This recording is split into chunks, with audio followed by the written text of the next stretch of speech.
SQL query walks into a bar, sees 2 tables, and says, "Can I join you?" All right. And for data, he really should be called datum because there was only ever one of him. All right. So what is big data? I just want to make sure everyone can still hear me, correct? Okay. Because I'm actually getting a call from Godfrey right now, but I'm not really sure what that means. All right. So what is big data? The generic definition, as defined for people using it in large corporations, it has the 3 V's, they call it. So there's volume, which includes lots of records, variety, which is different types of data, and velocity, which is the frequency of data. So how often are you collecting that particular piece of information? What would that look like in psychiatry? First, we have for volume, we would have lots of patients and controls. So think about maybe the medical record system, right? If you have access to that, you have access to a lot of patient records. That's a lot of data. Different types of data. Well, for psychiatry research, especially at the Olin Center and another neuroimaging research centers, there's imaging, assessments, scales, and stuff like that. And the third is the frequency of data. So lots of imaging. So imagine if instead of you taking an assessment the first time a patient comes in to see you, and then 3 months later, maybe you have them at home fill out an assessment every week. Or maybe you can use a cell phone to collect data passively. Maybe it just determines if the patient is sitting on the couch most of the time or if they're moving. So you can kind of gather data that way. And what is lots? So this thing lots means usually something like an order of magnitude larger data than was currently the norm.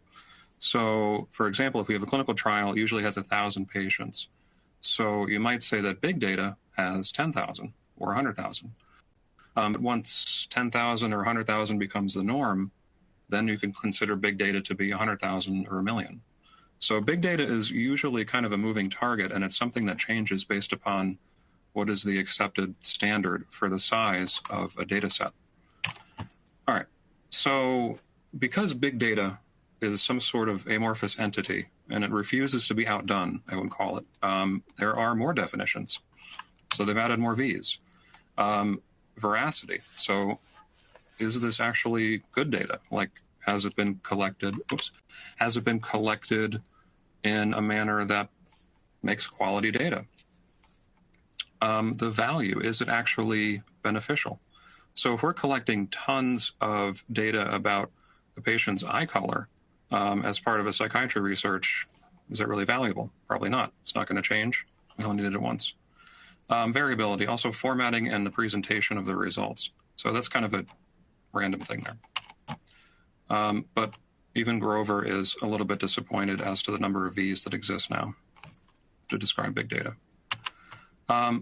But big data is already in use in psychiatry. A lot of the drugs, actually all the drugs that we've created and that we use today came from big data.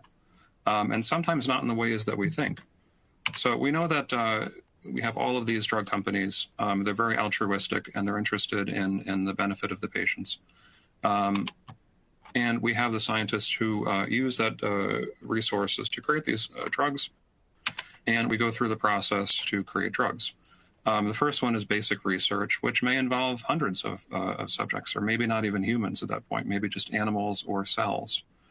Then we get into the clinical trials. We get into the thousands of subjects to test out, is it effective? Is it safe?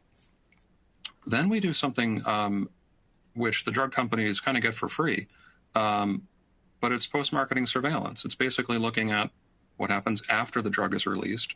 Instead of thousands of people taking it, now we have millions. So we're kind of already using big data. So let's look at the example of big data in drug development. So it's a little bit longer than that 3-step process before. The first one is, hey, we have an interesting idea. We noticed that certain things make people happier if they are depressed. We can research that. So we can ask a hypothetical question, and we can start to test it. What is the thing that can help a person feel happier? And we can test a bunch of different things, and then we can have other research groups validate the results. And at that point, a drug company may say, well, maybe we can bring this to market. Maybe this could benefit some people. So they kind of demonstrate to the FDA through an IND application that this particular drug, as it has been tested potentially in animals or other ways, appears to be a good candidate that we can test in humans. So we want to see if it works. So maybe we found that actually giving people a monkey makes them feel better. So our application to the IND says, well, we're going to give each person a monkey, and we're going to test to see if monkeys are a good antidepressant, if they make people happier. In clinical trials, we start to test, can we bring this to market? So for phase 1 clinical trials, we have to determine the safe dose.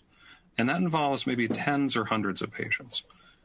Practically speaking, if it is a chemotherapy trial, you're probably going to test it on people who, if it ends up hurting them severely, potentially had a slim chance of survival anyway. For a monkey example, maybe 1 monkey, 2 monkeys. How many monkeys is a safe dose? Phase 2, we start to obtain additional safety information, and this involves the hundreds to thousands of patients. So we've determined that 10 monkeys is too many, but maybe we can get some more additional safety information, like maybe 1 or 2 is safe. Phase 3, we get into the thousands of patients. We've narrowed it down to 1 monkey, and we know that that is safe. But we want to observe how effective it is. What is the efficacy of the actual treatment? And we want to start to observe rare side effects. Maybe 1 out of 1,000 people is actually allergic to the monkey. So then marketing, it's available for use by the general public. Practitioners can prescribe it. And then we begin sort of like a phase 4 clinical trial, which is long-term monitoring and surveillance. And that involves millions of patients. So adverse events are reported by the prescriber and sometimes by the consumer. And the FDA is the group that generally collects all this information. And depending on that, they can start to issue safety warnings or black box warnings and update the drug fact sheet. Let's look at an example of big data as it applies to a psych drug. So the example we're going to use is aripiprazole. So this was first described as an antipsychotic drug candidate back in 1995. A few years later, they began the drug development process. And by 2002, the drug Abilify was approved for treatment of schizophrenia. Now, if you've been around for the last 20 years, you may have heard of this drug because it was marketed heavily. And it wasn't just marketed for schizophrenia. But in terms of schizophrenia, it was marketed as a potential best-in-class agent. Now, you notice it's in quotations, and the word potential is in there. Sure, they had clinical trials up to that point, but we're talking a few thousand people. By 2007, the drug was approved for use in unipolar depression. So not bipolar, but just regular depression. And that's when you start seeing the TV commercials. But also in that same year, the drug maker was fined $500 million for marketing the drug to child psychiatrists for off-label uses. So in other words, at that point, none of the uses that it was being prescribed for or often were actually approved by the FDA for safety and efficacy. By 2014, there were 10 million prescriptions per year, and then by 2017, it was the 8th best-selling drug of all time, with 51 billion in total sales. Remember, this is for an antipsychotic. All right, so that's a lot of data that was found. We're talking tens of millions of patients. But let's start looking at the small studies first. So again, we're talking about all after initial approval. It starts to be used widely. And they start to do some small clinical trials. So there are a few clinical trials that compared risperidone, which was another common atypical antipsychotic, compared to aripiprazole. Well, they found that the BMI kind of increased about the same for both drugs. They found that akathisia was significantly higher with aripiprazole. Now, prolactin, which risperidone is known for increasing, aripiprazole had no change from baseline. Obviously, risperidone, not good. Definitely increased prolactin.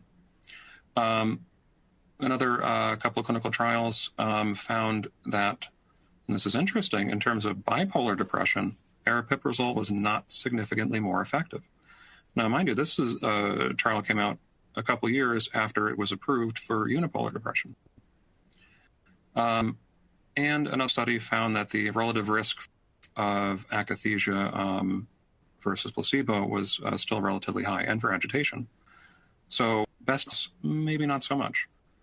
Cochrane's, of course, did a huge meta-study, and it was a very, very descriptive study comparing aripiprazole to other atypicals and clozapine.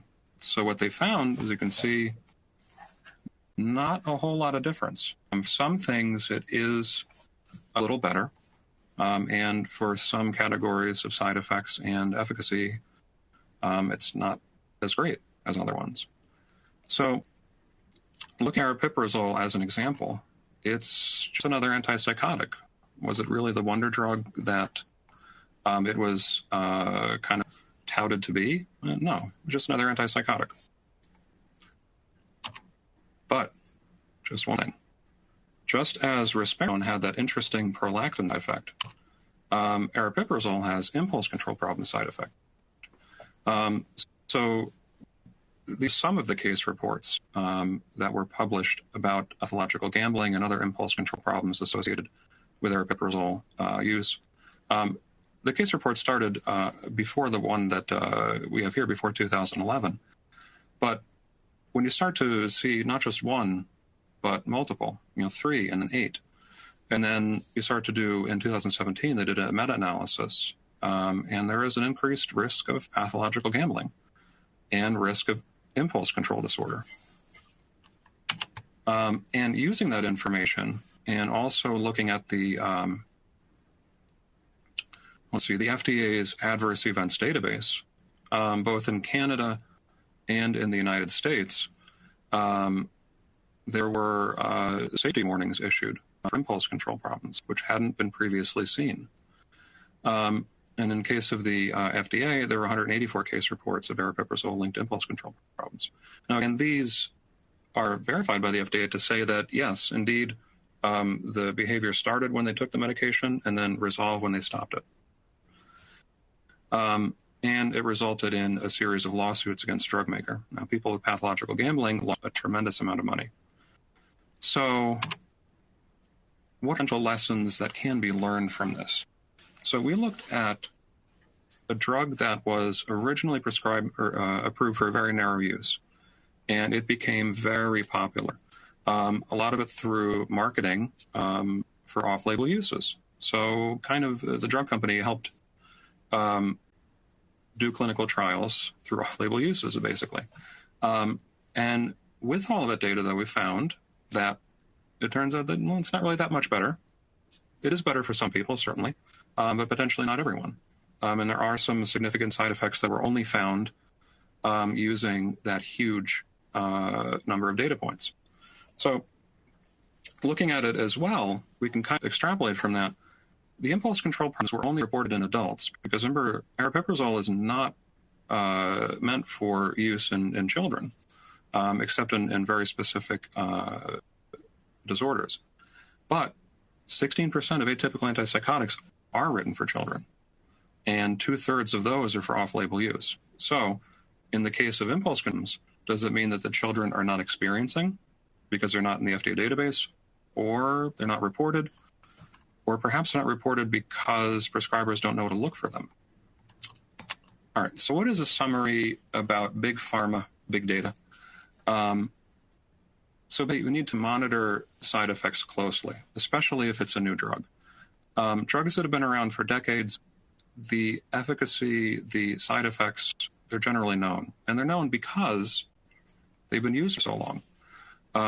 When aripiprazole was new, not everyone knew everything about it. Now we start to learn more. And we can only do that by collecting lots of data.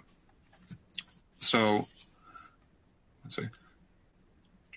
So one of the things, if you're looking at what can you do as a clinician, definitely keep up with current research. PubMed is a great resource.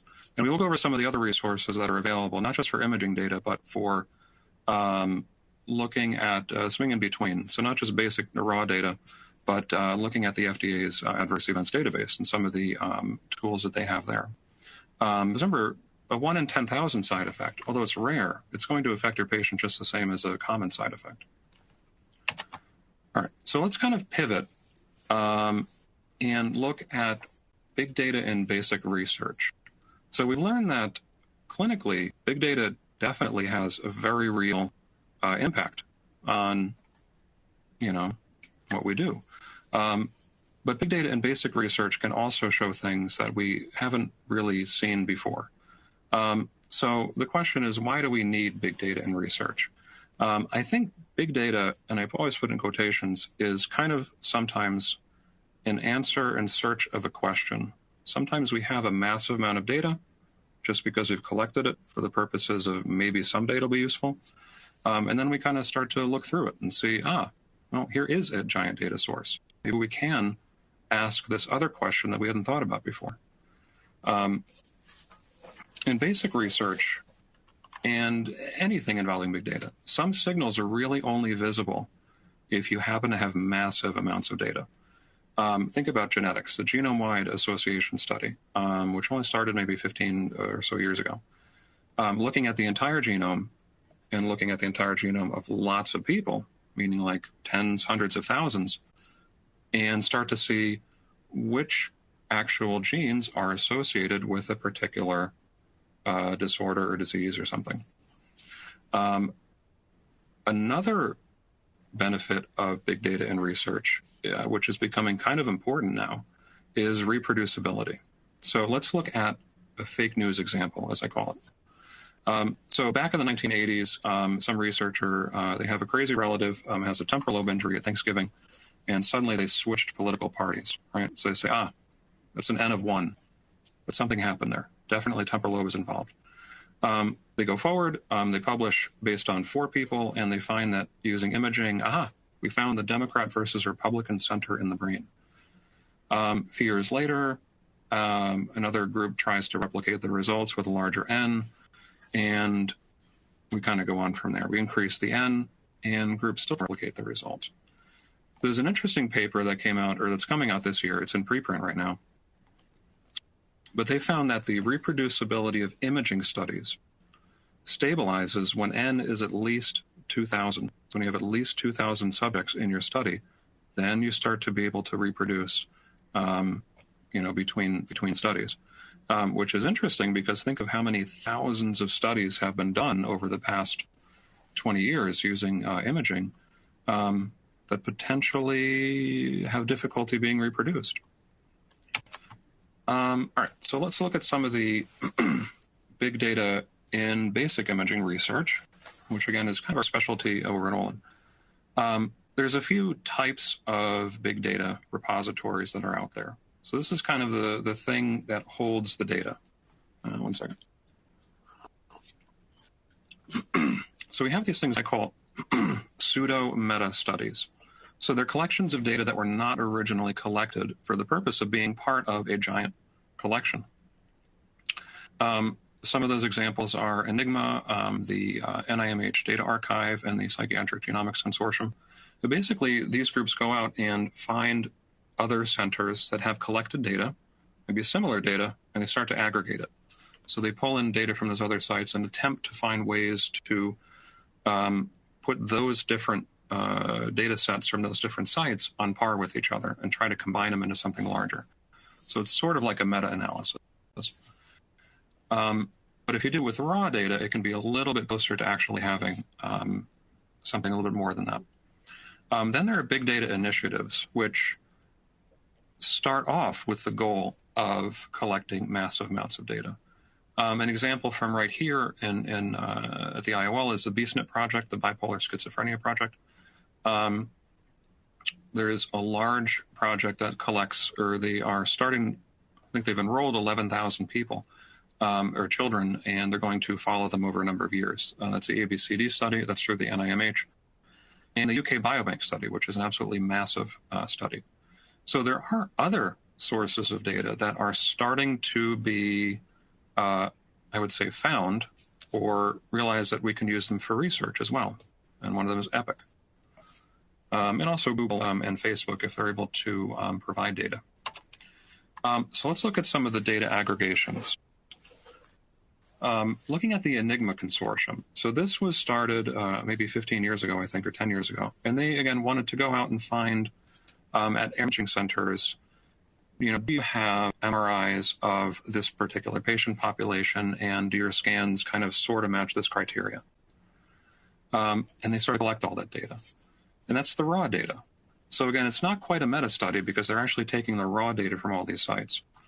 And they have amassed almost 25,000 subjects.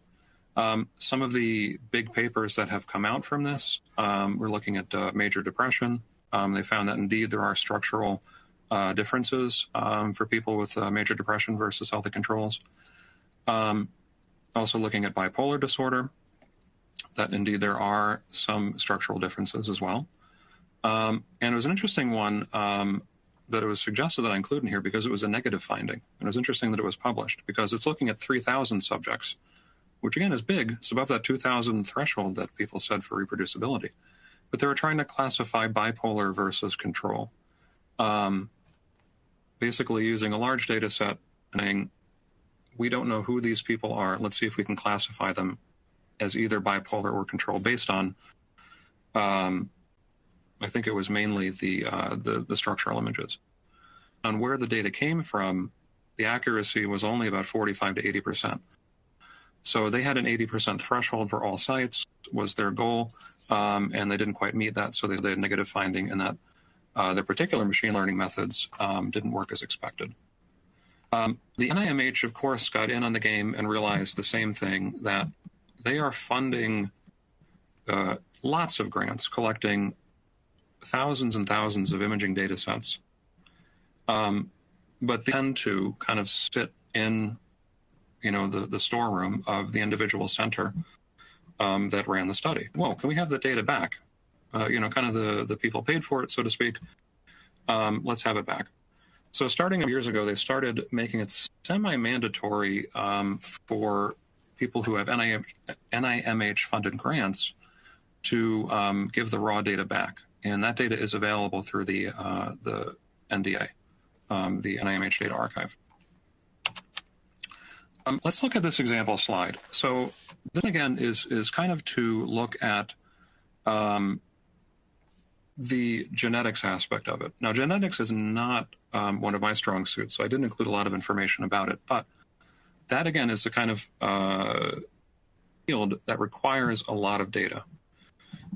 Because if you have a population with a few hundred, how do you really know what the rare variant versus the common variant is? You're going to need a much larger sample to find that. Or if there's multiple genes involved in a particular thing that you're looking for. So this is an example of looking at the cortex. And on all of those genes, right down here, all of those little areas are with changes in some structure of the brain, which is fascinating. And it's a similar with this slide as well. So looking at just neuroanatomy, which is basically the surface area and the thickness of particular regions of the brain, what genes are associated with them, or what SNPs, I should say, in this case. And even what differences are there between disorders or patients and controls. David Glon graciously provided the slide, which I appreciate, so graciously put his picture in there as well. Let's look at some of the big data initiatives. Remember, these are the ones that were created for the sole purpose of amassing large amounts of data. So again, one of the big ones that was started here maybe 15 or so years ago was the bipolar schizophrenia project.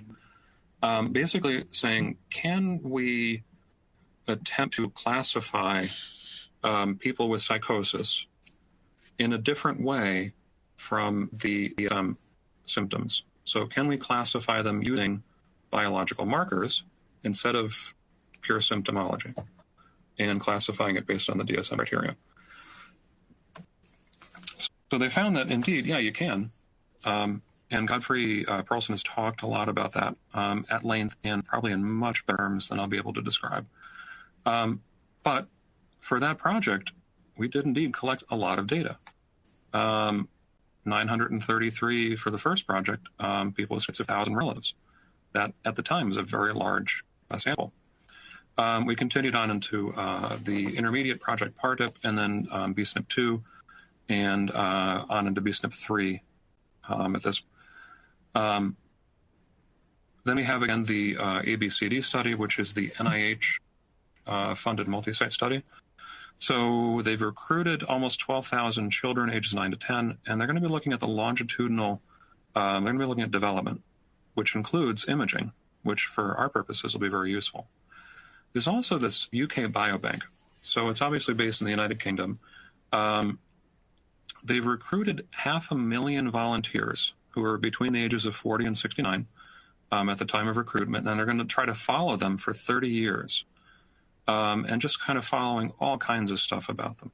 Now, you notice, or you may know, in the UK, of course, they have the National Health Service, which allows people to not have to go back to the research institution to get their, if we're looking at blood pressure over time or various other factors over time, to get the records, we're not going to have to go back to that particular institution to have the patient record everything. Goes into the National Health System, and the researchers can collect the data at the end of it. But again, this is a 30-year study, and they are making, especially the MRI data, in which they're planning to collect a subset of 100,000. That data is available publicly. So if you are a researcher, you can apply for it, download it, and start to analyze it. So let's switch gears a little bit and look at a local example. So, again, at the Olin Center, we opened our doors in 2002. We were founded a little bit before that, and we had our first MRI in 2003. So, anyone who's familiar, I'm actually, not that you can see, but this is one of the buildings associated with the Olin Center. And right across, I can see over there, is the Olin Center, which used to be kind of a recreational facility until it burned, and then they said, hey, let's renovate it, et cetera, et cetera. But since that time, we have embarked on collecting lots and lots of data. We have had approximately 150 funded research projects, ranging from very large ones, massive federal grants, to smaller ones, such as the Hartford Hospital funded grants. Now, I would call it the bread and butter, but the basic thing that we collect has been functional MRI. So that's where we get the pretty pictures that say, yes, this is the political center of the brain. It is focused right over here. Depending upon the reproducibility of study, maybe it's over here. But we found that we collect lots of data. And yes, indeed, sometimes it's not reproducible, but there is a lot of value in that. And that's one of the main things that we collect. It's also one of the big that we collect. We also collect what we call T1 and T2 images, or just generally any kind of high-resolution structural image. So we're not necessarily looking at the function of the brain, which the functional MRI will look at. How does the brain change? Or what parts are activated, I should say, over the course of a few minutes. But we're looking at what are the structural components of the brain. How big is this particular region compared to somebody else? Another imaging we collect is diffusion imaging, which looks at the white matter tracks, which is how is the gray matter connected. And spectroscopy, which looks at metabolite concentrations in a particular area of the brain. So all very interesting stuff, a lot of data that we collect. Now, how much data? Well, I think if we were on the show Hoarders and Dave Tolan showed up in our server room, he would probably say, do we need this? Since 2003, when we first opened, we have kept every piece of raw data we have collected, which over the course of a number of years is a massive amount of data. So we started off with one scanner, and that's the blue lines down here. This is the amount of data we collect per day. It's approximately maybe 4 or 5 gigabytes of data per day. And then at some point in 2013, we turned on our second scanner, which collects much more high resolution. So instead of collecting our functional MRI as one image of the brain every 1.5 seconds, we could collect an entire higher resolution image of the brain every half a second. So we can quadruple or quintuple the amount of data that we collect per day. And that's exactly what we did. So we started maybe 15, 20 gigabytes of data per day. Looking at this graph, I don't know what this is that happened in early 2020. Not sure what that's about. And also here's the cumulative data. You can kind of see that we had our blue line as our old scanner. We did rename our new scanner at some point, and so we have this little oddity right here. But we pretty much have a pretty consistent amount of data that we collect, which is a lot. It's a pretty linear trend that goes around. And now we have 30 terabytes of raw data, which includes MRI and other modalities such as EEG and eye tracking. Again, there's that little thing in 2020 where we didn't collect data. Not sure what that's about. All right, so looking at this data, and from my perspective as a person who likes data, if I wore glasses, I would probably look even more data-ish. But it's interesting because you can start to find stuff that you never would have thought you'd be looking for. And that's kind of what we did with this. So one of the things that we collected is the T1 weighted image, the structural MRI. So that was collected on every single person who came into the Olin Center to be scanned. Not everyone did functional scanning. Not everyone did the other stuff. But every person, regardless of project, who was scanned had a T1. The reason for that, it's useful in terms of research, but it's also more useful for the actual research participant. If they come in for a scan and, they have an opportunity to have their brain scanned. So if there's an incidental finding, if there's a tumor or half of the lobe of the brain thing, they might want to know about that. So again, every person who came through had one of those. So that turns out to be the most prevalent piece of data that we have on all of the participants who have come through. And associated with that is an interesting program called Freesurfer, which allows us to automatically segment the brain, calculate the volume of brain regions based on an atlas. So that process is, now I call it magic because it takes approximately 36 hours to actually complete on a server computer and actually do all this processing. We start off with raw data. Then we do the segmentation. Freesurfer does the segmentation. Then we get all relations out of it. And then we have volumes. So in this particular example, we have the ventral volumes. And we can say, all right, for the person, what are the volumes of Brodmann area 44, the ventricles, the corpus callosum, etc. And we can store all that data. So that's what we now, I would say interesting. That's a lot of data. So again, we have approximately 7,000 research participants that have at least one scan. Now, we do have a lot of data from people who had multiple scans. And even some data that, for various reasons, because of quality, didn't go through Freesurfer successfully. So we have around 7,000 data points or data sets. And we time and the date. We know the age and sex and the project they were enrolled in. So it's interesting. And Freud agrees. What can we do with this data, though? And this is kind of big data. It is sometimes an answer in search of a question. Well, let's look at aging. So this is kind of an obvious thing. Using only that bit of data that we have, we can definitely confirm that people lose brain mass, or their brain shrinks as they get older. What was interesting is looking at our sample, which includes participants from ages 9 to 93, even at the very beginning of the data set, starting at age 9 or 10, the volume of gray matter in the brain, the total volume, decreases. Now, this right here is a raw value. It is not corrected for the size of the head. So some people have larger heads than other ones. But this is just the raw data. But basically, starting at age 10, yeah, you, at least from the data set we have, your gray volume decreases. And this is a little animated picture of the data set starting at red. When it's red, that happens to be the beginning. Beginning being the 10-year-olds, and then on from there, as areas turn to blue, they are shrinking. And then we get to the end. This we can kind of see, maybe not all of the areas of the brain shrink at the same rate. So we can kind of see that the bottom of the lobe actually takes a little bit longer to shrink than the rest of the brain, which is kind of interesting. This in itself was an earth, kind of confirmed the obvious for us, but it also showed that our data set was realistic and potentially valuable.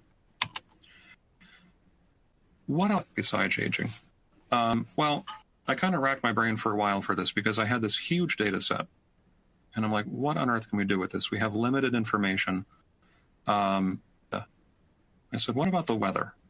Because we don't have, or we didn't collect the weather, but again, the National Weather Service did.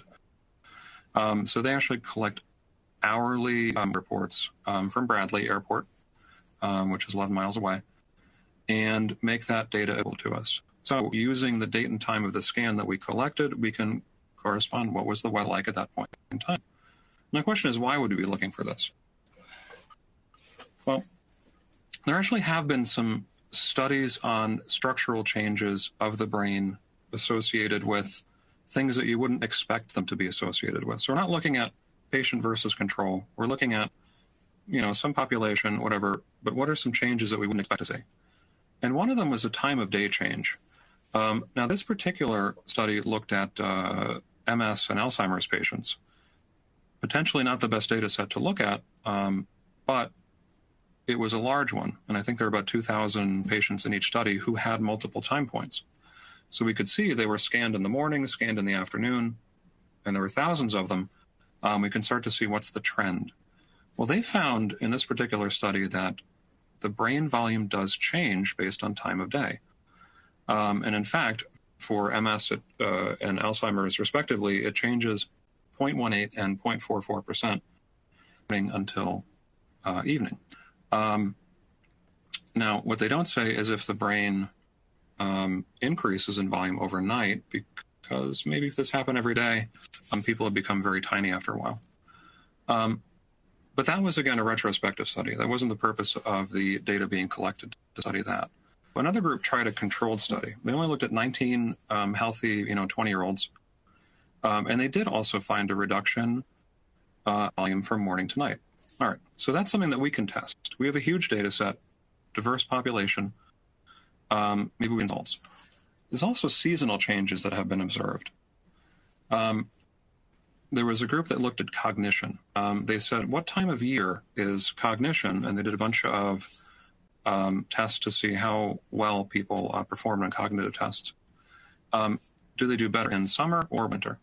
And the study was designed to mimic the seasons by controlling for light exposure. Now, they actually did this, I think it was mainly in September and October is when they did the study. But they made it appear to the participants that, again, by light, that, on this day we're going to pretend it's summer, and this day we pretend it's winter. And they found that, when the light is maximum corresponding to summer, that's when they do the best on the cognitive tests. Interesting. There was another one also associated with season, they call photoperiod for the time of year, that there were hippocampal changes. So I think 400 participants. And they found that hippocampus was a little bit smaller in winter than in the summer. So, we're doing literature searches and finding, all right, has anyone looked at the effect of weather on the brain?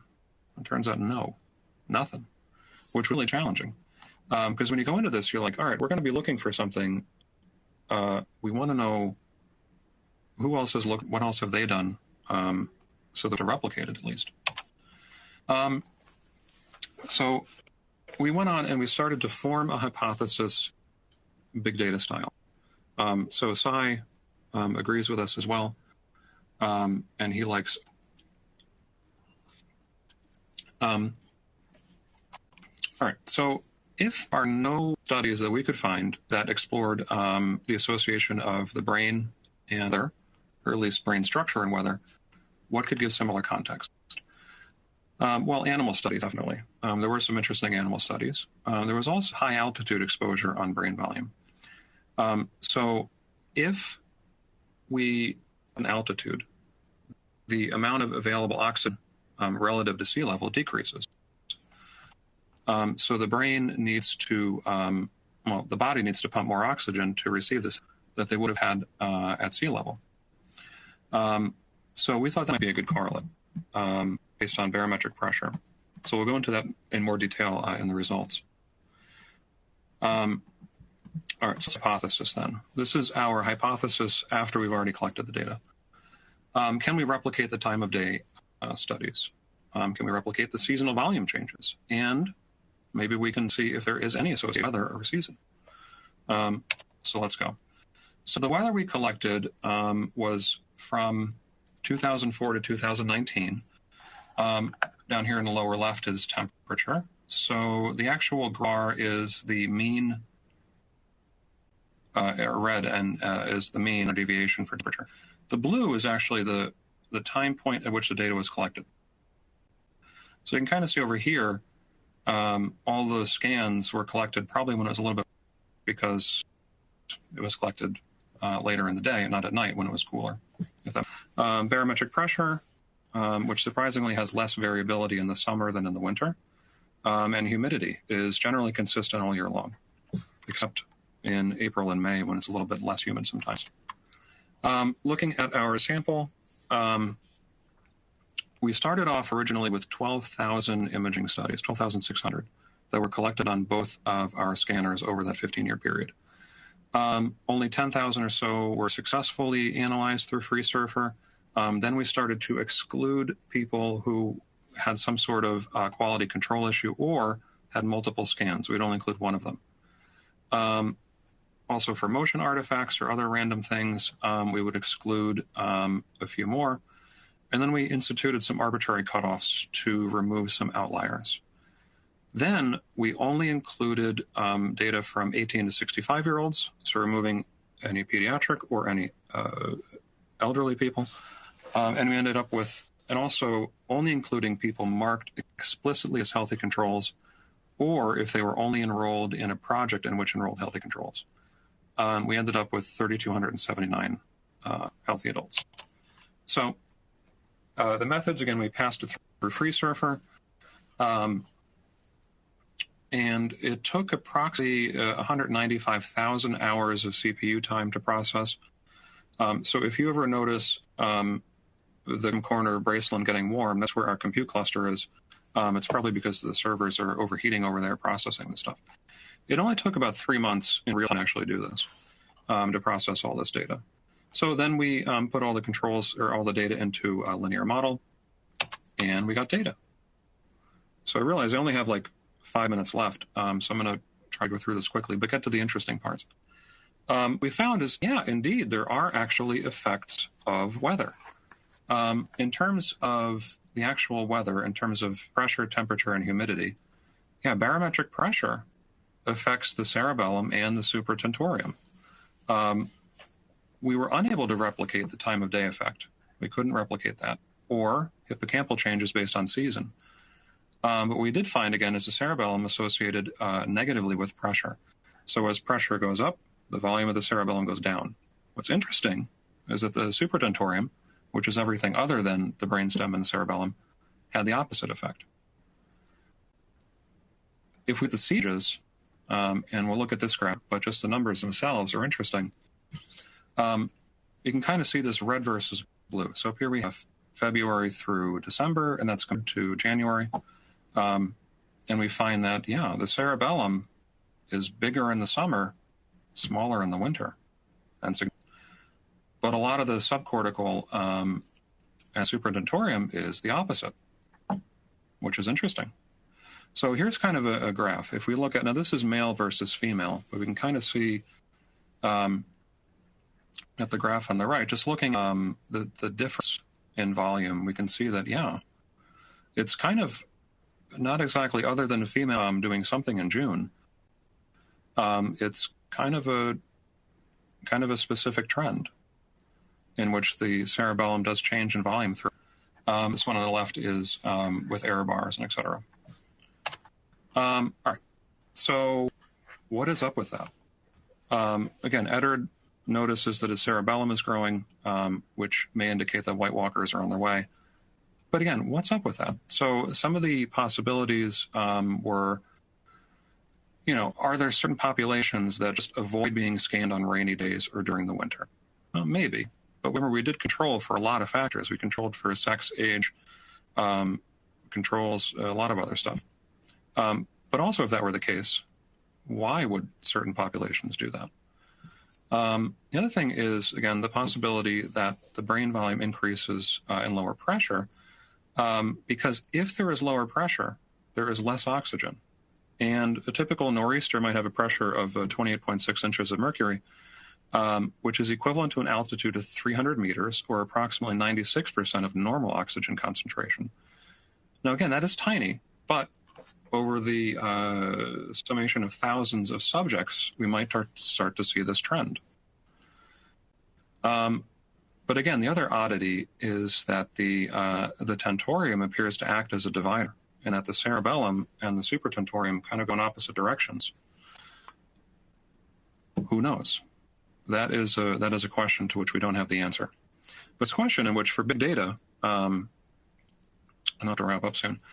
For big data, it is kind of, again, a data in search of a question.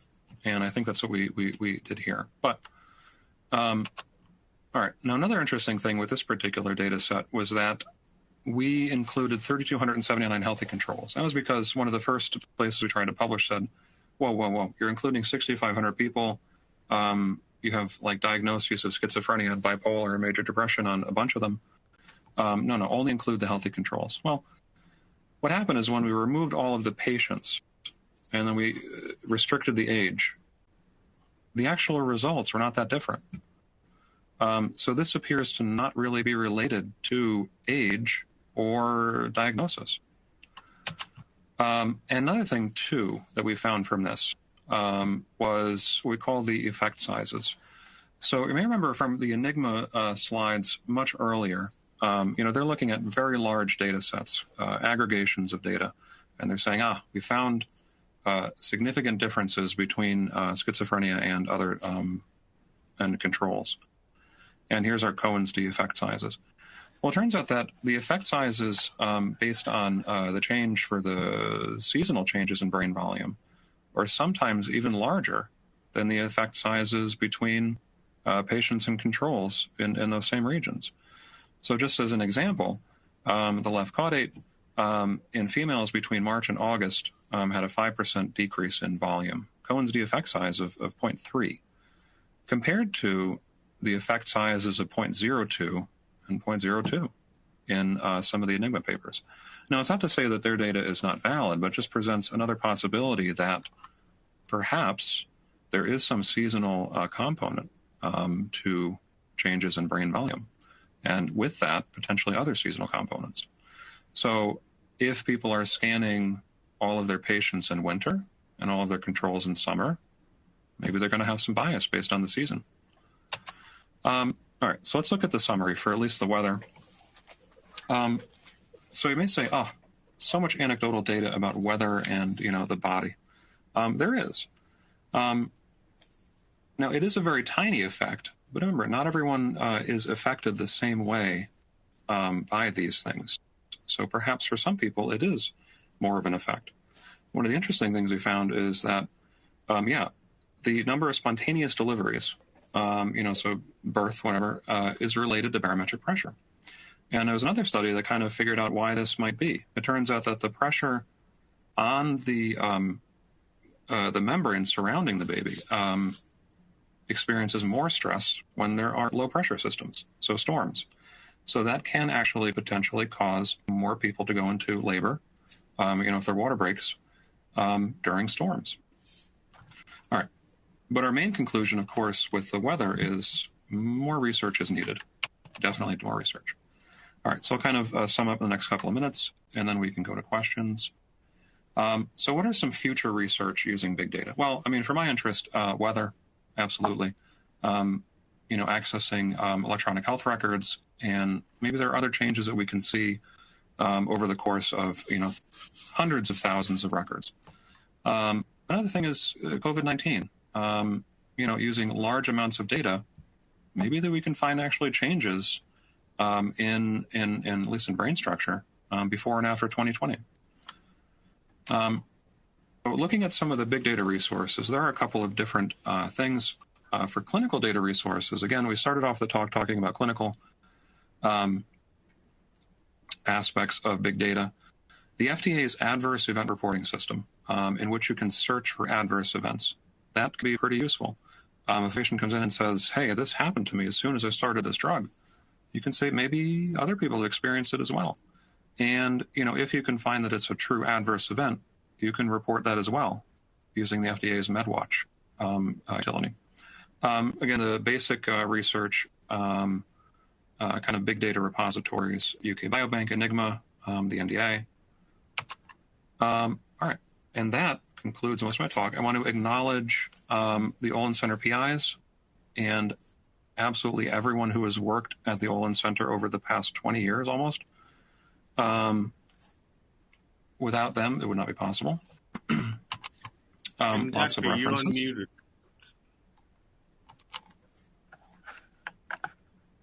So Godfrey, you unmuted if you're. Oh, yeah. So I wanted to open up for questions if anyone has any questions.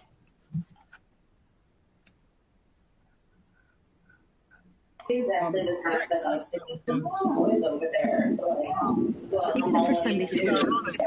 But then you spend time with her. She remembers details of what happened at the IOL, but they come out. It's very disruptive. With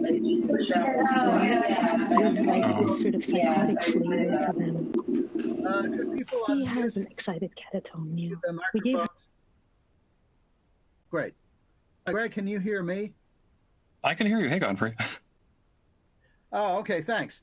It's ironic, but given today's topic, but I was experiencing a whole bunch of technological problems. I installed some new software from Yale, and first of all, I couldn't log in.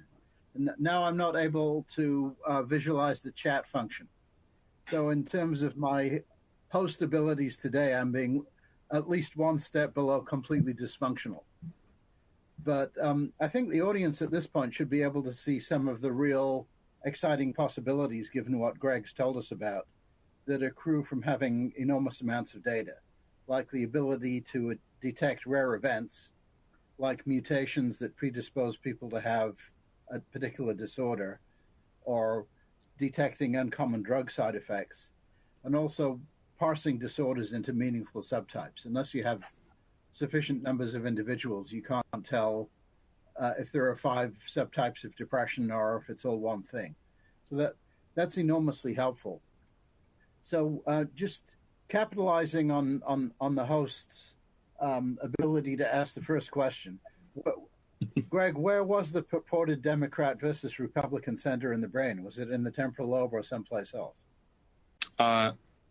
Yeah. Well, we couldn't reproduce it, so yeah. Where was it supposed to be, though? Oh, that was a fake news example based on the title of that particular section. So I have a gut feeling that it's in a particular area, probably the temporal lobe. But yes, people are saying that it's in the temporal lobe. So are you yourself able to see the chat function? Oh, let me turn this off. Let me stop sharing. Let's see. Where is the chat function on here? On the top left, but underneath where it says Meet IOL, there's a little like thought bubble. If you click on that, that will show you the chat function. You see it? It's like a little square thought bubble on the left-hand side. Oh, there it is. Yeah. Oh, okay. Oh, all right. When I click on that, nothing happens. But Greg, you might be able to read it. Okay, I can read it now. Yeah. No, I don't really see any questions that are written out just yet. No questions as yet.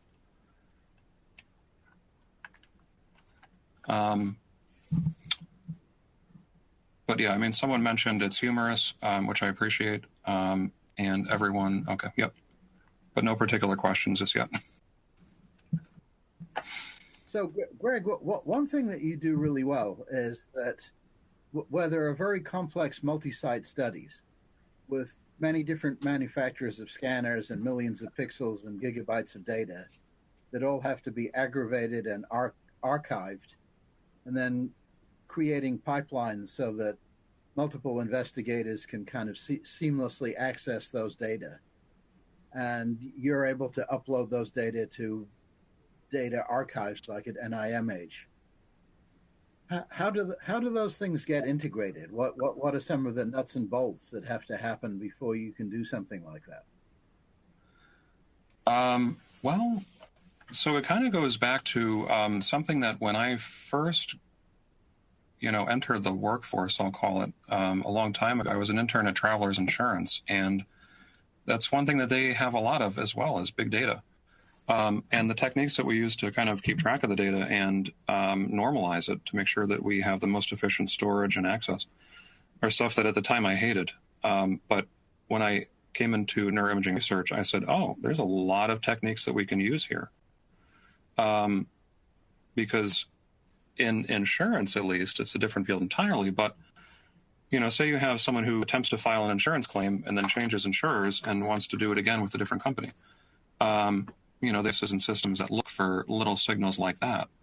So, those techniques can be applied to our giant data sets as well, which I noticed when I first started at Olin, it was not common to attempt to aggregate data. And I think now that the technology is becoming more available to do that, it's becoming easier to do so, and I think we're reaping the benefits. Yeah, cool. Oh, to answer your question about the missing data collection in 2020, there was a scanner hardware failure. One of the cold heads cracked, I think, and we needed a part flown in from Germany. So nothing happened for like a couple of weeks. We had to shut the scanner down because it was about to lose helium. We needed a part flown in. So there was a couple of weeks of sheer panic, and then the part arrived. That is true. And I actually do see a couple other questions. Let's see. What is the danger of China stealing all data? Could they use it against us? Well, potentially. I think realistically, the more realistic fear, we could call it, would be, Google and Facebook giving that data away. I think the neuroimaging data that we have is not going to show them anything significantly different than they would find on their own. That's what I would say with that. What's the best way for the IOL community to work with you folks to help us access big data? Do we need huge grants? That's a good question. So I think, there is sort of a learning curve to get involved in the research that we do. We're always looking for volunteers, and having a grant is not really necessary. So certainly if you wanted to volunteer and, kind of collaborate with us and learn some of the techniques we use, that's available to anyone. And, using the knowledge, once you've figured out how to do that, you can write your own grant and access some of the large. For example, the UK Biobank, though, you do need to pay, and I think it's a few $1,000s for access to the data, right? Basically a grant application to get access to the data. But for Olin Center, we're kind of an open place. But I don't really see any other questions here.